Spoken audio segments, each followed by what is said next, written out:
Randgold Resources a connu l'une des meilleures années de son histoire de résultats et d'exportation en 2017, enregistrant un nouveau record de production d'une base déjà élevée tout en ramenant le coût de production à son plus bas niveau en 6 ans, a déclaré Shuttleworth. Selon le CFO, la croissance soutenue des dividendes valide le modèle économique et reflète la rentabilité et la solidité financière de la société qui, à la fin de l'année, avait une trésorerie nette de plus de 700 millions de dollars et aucune dette.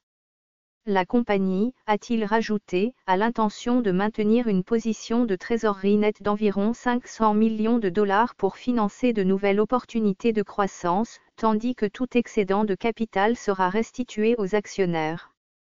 Cependant, la direction affirme que les recherches de Randgold dans sa mine de Kibali Gold Mine, dans l'Ituri en République démocratique du Congo, ce qu'elle appelle sa prochaine concession aurifère de classe mondiale, n'aura aucune incidence sur son plan décennal de demeurer rentable à un prix à long terme de $1000 l'once. Équipé pour faire face aux turbulences occasionnelles de son environnement opérationnel.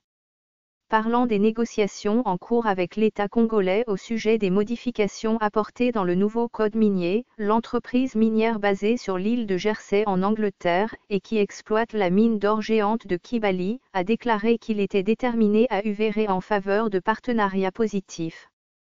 Les relations mutuellement bénéfiques qu'il a patiemment tissées avec les pays possesseurs des matières premières et les communautés locales l'aident agréablement et, au fil des années, l'entreprise a su gérer les différences qui surgissent inévitablement dans les partenariats les mieux intentionnés, a écrit Christopher Coleman, le PCA de la compagnie minière, dans le communiqué.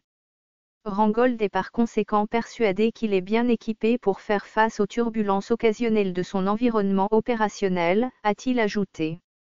En collaboration avec d'autres grandes entreprises, Randgold Resources a soumis une proposition pour répondre aux préoccupations liées au code minier récemment révisé par la RDC. Et principalement, au sujet de la nouvelle loi qui augmente les redevances et les taxes dues par les miniers. Les compagnies minières ont notamment proposé de lier une échelle mobile de taux de redevance au prix des principaux produits.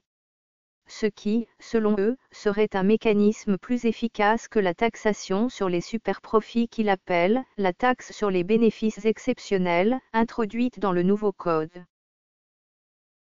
Ce fichier audio a été créé par Panopre Basic, vous pouvez le télécharger sur www.panopret.com.